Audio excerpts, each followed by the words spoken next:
नमस्कार। दिन भर की बड़ी खबरों में आपका स्वागत है। मैं हूं अंशिता श्रीवास्तव। इस बुलेटिन में आज बात होगी अखिलेश यादव के मोदी और योगी सरकार पर कसे तंज की, किसानों को साधने की पीएम की कोशिश की, जानेंगे उत्तराखंड बीजेपी कैसे फंसी मुश्किल में, पंजाब में किसके साथ हाथ मिलाएंगे किसान संगठन, बात करेंगे पंजाब कांग्रेस में बढ़ती तकरार की, योगी आदित्यनाथ की बढ़ती मुश्किल की, और बुलेटिन के आखिर में बात किसान आंदोलन की। लेकिन तमाम बड़ी खबरों से पहले एक नजर सुर्खियों पर।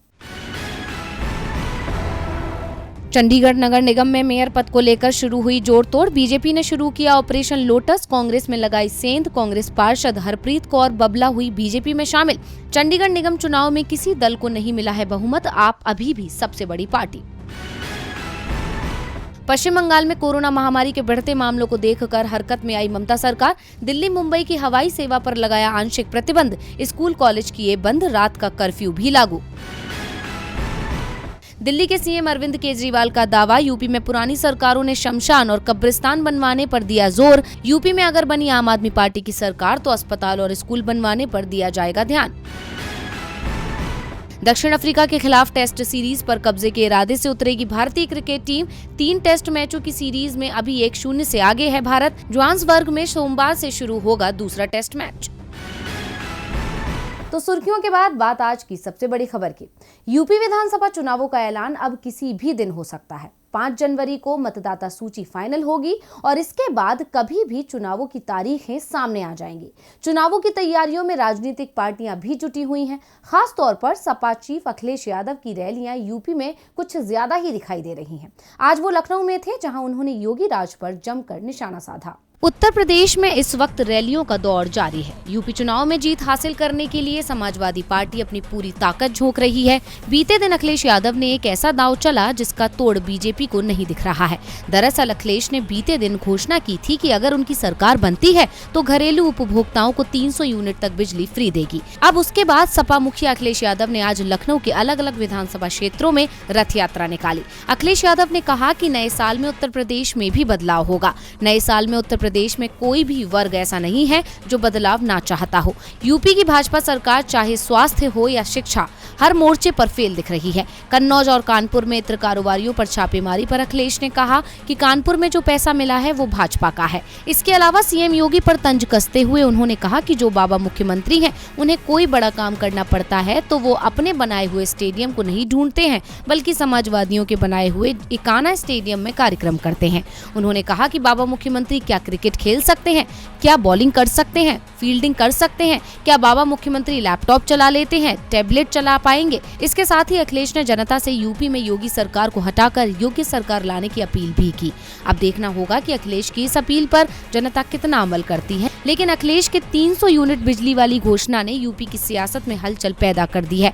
ऐसे में सत्ताधारी पार्टी अपनी कुर्सी बचाने के लिए क्या करती है, ये देखना दिलचस्प होगा। एक बार फिर अखिलेश यादव ने योगी आदित्यनाथ की योजना का क्रेडिट खुद ले लिया। अखिलेश ने यहां तक दावा किया, मेरठ में जिस स्टेडियम में पीएम रैली कर रहे हैं वो सपा सरकार की देन है। योगी सरकार ने 5 साल में कुछ भी नहीं किया। वहीं पीएम मोदी ने मेरठ की रैली में योगी राज की जमकर तारीफ की।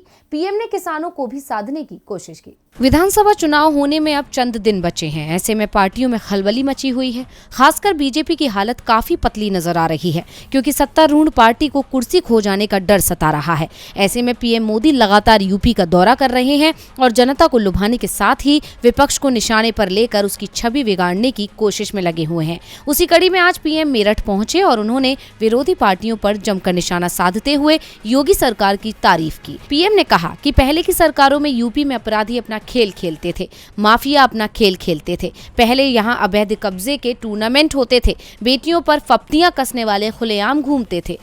अब योगी जी की सरकार ऐसे अपराधियों के साथ जेल जेल खेल रही है। 5 साल पहले इसी मेरठ की बेटियां शाम होने के बाद अपने घर से निकलने से डरती थी। आज मेरठ की बेटियां पूरे देश का नाम रोशन कर रही हैं। अब पीएम ने योगी राज की तारीफ तो की, लेकिन पीएम ने शायद राष्ट्रीय महिला आयोग की वो रिपोर्ट नहीं देखी जिसमें बताया गया है कि देश में महिलाओं के खिलाफ होने वाले अपराधों में यूपी सबसे आगे है। रिपोर्ट के मुताबिक 2021 में महिलाओं के खिलाफ लगभग 31,000 शिकायतें दर्ज कराई गई थी, जो मोदी सरकार बनने के बाद से ज्यादा बड़ा आंकड़ा है। और इन शिकायतों में आधी से ज्यादा शिकायतें उत्तर प्रदेश से हैं। यानी महिलाओं की सुरक्षा में केंद्र और राज्य दोनों ही सरकार फेल साबित हुई हैं। बता दें कि पीएम ने आज मेरठ में मेजर ध्यानचंद स्पोर्ट्स यूनिवर्सिटी का भी शिलान्यास किया। सरधना कस्बे के कैली गांव में लगभग 700 करोड़ रुपए की अनुमानित लागत से विश्वविद्यालय की स्थापना की जाएगी। इसके अलावा उन्होंने सपा मुखिया मुलायम सिंह यादव की भी चुटकी ली। उन्होंने कहा कि सरकारों की भूमिका अभिभावक की तरह होती है, योग्यता होने पर बढ़ावा भी दें और गलती होने पर ये कहकर ना टाल दें कि लड़कों से गलती हो जाती है। अब देखना होगा कि पीएम के इस बयान पर सपा की तरफ से क्या प्रतिक्रिया आती है। यूपी में बीजेपी मुश्किल में दिख रही है, इसीलिए पीएम मोदी लगातार यूपी का दौरा कर रहे हैं जिससे जनता का गुस्सा कम किया जा सके। लेकिन बीजेपी की मुश्किल सिर्फ जनता के गुस्से को लेकर नहीं है, बल्कि बीजेपी में भी नेताओं के अंदर पार्टी के खिलाफ गुस्सा दिख रहा है। खास तौर पर उत्तराखंड में तो बीजेपी के अंदर बगावत के साफ साफ संकेत दिख रहे हैं। नेताओं के बागी तेवर से बीजेपी डर गई है, ऐसे में उसे चुनावों में हार का डर भी सताने लगा है। उत्तराखंड विधानसभा चुनाव में बीजेपी जीत की ताल ठोक रही है। पार्टी का दावा है कि वो पिछले बार की तरह इस बार भी प्रचंड जीत हासिल करेगी, लेकिन इस राह में अपने नेता ही बागी बनकर कांटे लगा रहे हैं। जहां पहले मंत्री हरक सिंह रावत ने मोर्चा खोला, तो वहीं अब दूसरे नेता भी हल्ला बोल के लिए तैयार हैं। यही बगावत बीजेपी के लिए परेशानी का सबब बन गई है, इसीलिए पार्टी उन्हें रोकने की कोशिश कर रही है। जानकारी के मुताबिक पार्टी ने दिल्ली, हरियाणा और हिमाचल जैसे राज्यों से पर्यवेक्षकों को राज्य में तैनात किया है। राज्य में नियुक्त पर्यवेक्षकों की संख्या 150 के करीब है। उन्हें जिला प्रभारी और विधानसभा प्रभारियों के साथ तैनात किया गया है। बताया जा रहा है कि संगठन के कामकाज के साथ साथ इन पर्यवेक्षकों का मुख्य काम विधानसभा स्तर के नेताओं पर नजर रखना है। ये विधानसभा क्षेत्र की हर गतिविधि पर नजर रखेंगे और अपनी रिपोर्ट पार्टी को देंगे। इसके साथ ही पर्यवेक्षक स्थानीय स्तर पर पार्टी के नेताओं की पैठ को लेकर भी अपना फीडबैक पार्टी को देंगे। असल में पार्टी इनके जरिए विधानसभा स्तर के नेताओं को ये संदेश भेजना चाहती है कि उनकी हर गतिविधि की खबर पार्टी के पास है। बागियों को रोकने के लिए जहां बीजेपी दिग्गजों की तैनाती कर रही है, तो वहीं उसने हर विधानसभा में संभावित बागियों की सूची भी बनानी शुरू कर दी है। अब इस एक्शन से साफ है कि पार्टी को बागियों से हार का डर सता रहा है, क्योंकि अक्सर देखा जाता है कि बागी ही राजनीतिक दलों का खेल बिगाड़ते हैं और अब की बार बीजेपी पर ये भारी पड़ सकते हैं। बागियों की नाराजगी की तैयारी, लेकिन क्या निगरानी से बगावत थम जाएगी? बीजेपी को उत्तराखंड में कोई रास्ता नहीं दिख रहा है, तो पंजाब की राह भी उसके लिए आसान नहीं है। पंजाब में तो इस समय सभी पार्टियां मुश्किल में दिख रही हैं, यहां तक कि आप भी यहां परेशान हैं। ये मुश्किल किसान संगठनों के प्रस्ताव के चलते बढ़ गई है। तो क्या है किसान संगठनों का प्रस्ताव जिससे मुश्किल में फंस गए हैं केजरीवाल? देखिए ये रिपोर्ट।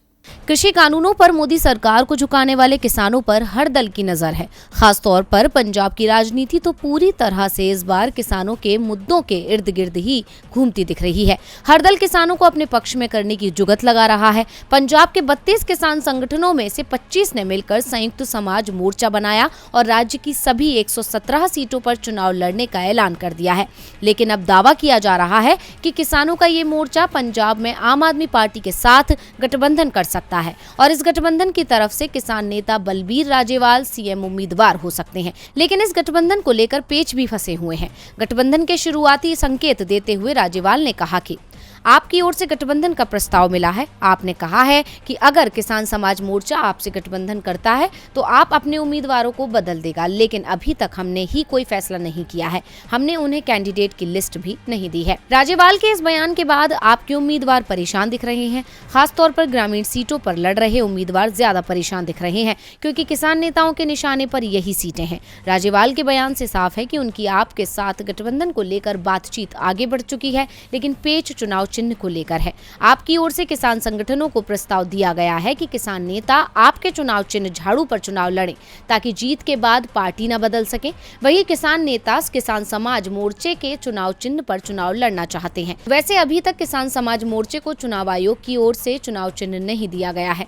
इसीलिए किसान मोर्चे ने आजाद उम्मीदवार के तौर पर चुनाव लड़ने का विकल्प भी आपको दिया है।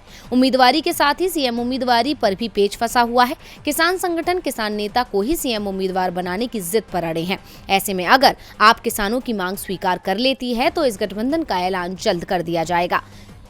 किसान संगठनों के साथ आपके गठबंधन की संभावना से दूसरे दलों की परेशानी भी बढ़ती दिख रही है, क्योंकि इससे पंजाब की ग्रामीण सीटों पर बड़ा उलटफेर हो सकता है।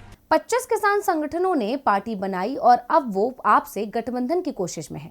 अगर ये गठबंधन तैयार होता है तो दूसरी पार्टियों की चुनौतियां जरूर बढ़ जाएंगी, खास तौर पर कांग्रेस की, जो पंजाब की सत्ता बचाने की कोशिश में जुटी है और उसे पहली चुनौती विपक्ष से नहीं बल्कि पार्टी के अंदर से ही मिल रही है। कौन होगा पंजाब में कांग्रेस का सीएम उम्मीदवार? किसे बागडोर थमाएगी पार्टी? कब दूर होगा ये सस्पेंस? ये सवाल उठाकर न सिर्फ विरोधी दल सत्तारूढ़ पार्टी को आड़े हाथों ले रहे हैं, बल्कि कांग्रेस के नेता भी अलग अलग बयान दे रहे हैं। यहाँ तक कि अब तो सीएम के चेहरे को लेकर चिक भी तेज हो गई है। जहाँ पार्टी की ओर से कहा गया है कि चरणजीत सिंह चन्नी के नेतृत्व में कांग्रेस पार्टी पंजाब में चुनाव लड़ेगी, लेकिन चुनाव के बाद पार्टी विधायक सीएम तय करेगी। वहीं दूसरी ओर पंजाब कांग्रेस के अध्यक्ष नवजोत सिंह सिद्धू लगातार ये कहते हुए नजर आ रहे हैं कि पंजाब को इस बार बारात का दूल्हा बनाना होगा। सिद्धू ने कहा कि पिछले चुनाव में मैंने ये मुद्दा आम आदमी पार्टी के लिए उठाया था। मैं कहता रहा कि बारात घूम रही है लेकिन दूल्हा कहाँ है, इसका नुकसान आपको हुआ। इस बार कांग्रेस में यही स्थिति है। पंजाब जानना चाहता है कि उनके लिए रोड मैप किसके पास है, कौन पंजाब को इस कीचड़ से बाहर निकालेगा। मैं आपसे पूछता था, लेकिन अब लोग हमसे पूछ रहे हैं कि पंजाब कांग्रेस की बारात का दूल्हा कौन है। सिद्धू के तल्ख तेवर के बीच पंजाब कांग्रेस के कैंपेन कमेटी के अध्यक्ष सुनील जाखड़ ने साफ कर दिया कि पार्टी में एक चेहरे को आगे कर चुनाव नहीं लड़ा जा सकता, इसीलिए संयुक्त लीडरशिप में चुनाव होगा, जिसमें पार्टी के वरिष्ठ नेता भी शामिल होंगे और नए चेहरे भी। अब नेताओं की इन बयानबाजियों से आला कमान परेशान है, लेकिन कांग्रेस पार्टी का शीर्ष नेतृत्व चन्नी, सिद्धू और जाखड़ तीनों को साथ लेकर चलना चाहता है, ताकि प्रदेश में जातीय समीकरण बना रहे और कैप्टन के पार्टी को छोड़ने का नुकसान कम से कम उठाना पड़े। फिलहाल सीएम पद पार्टी ने चुनाव के बाद तय करने का ऐलान किया है। ऐसे में देखना होगा कि इस फैसले से नतीजों पर क्या असर पड़ता है। चुनावों से पहले पंजाब कांग्रेस में नेतृत्व को लेकर छिड़ा विवाद थम नहीं रहा है। सिद्धू के बयानों से सीएम चन्नी भी मुश्किल में फंसते दिख रहे हैं, तो यूपी के सीएम योगी ने तो खुद ही मुसीबत में फंसने वाला फैसला कर लिया है। योगी ने चुनाव लड़ने का फैसला किया है, लेकिन ये फैसला उन पर भारी पड़ सकता है, क्योंकि योगी को कोई सुरक्षित सीट नहीं मिल पा रही है। साल 2017 का विधानसभा चुनाव बीजेपी ने पीएम मोदी के चेहरे के दम पर लड़कर प्रचंड जीत हासिल की थी, लेकिन उस वक्त किसी को इस बात का इल्म भी नहीं था कि बीजेपी एक ऐसे नेता को देश के सबसे बड़े सूबे की सत्ता सौंपेगी जिसके बारे में कोई सोच भी नहीं सकता। लेकिन पार्टी ने लंबे सस्पेंस के बाद सभी को हैरत में डालकर योगी आदित्यनाथ को राज्य की बागडोर थमा दी और अब 5 साल बाद एक बार फिर बीजेपी योगी पर भरोसा जता रही है। इसीलिए सीएम योगी ने भी विधानसभा चुनाव लड़ने का ऐलान कर दिया, मगर ये नहीं बताया कि वो आखिरकार चुनाव कहां से लड़ेंगे। ऐसे में कयास लगाए जा रहे हैं कि पीएम मोदी ने जिस तरह से लोकसभा चुनाव में शिव की नगरी काशी को चुना था, उसी तरह से योगी धार्मिक कार्ड खेलते हुए राम की नगरी अयोध्या को चुन सकते हैं। सियासी गलियारों में चर्चा है कि गोरखपुर से लड़ने से बड़ा राजनीतिक प्रभाव नहीं पड़ेगा। अयोध्या से लड़ने पर प्रदेश ही नहीं देश दुनिया का ध्यान इधर हो जाएगा।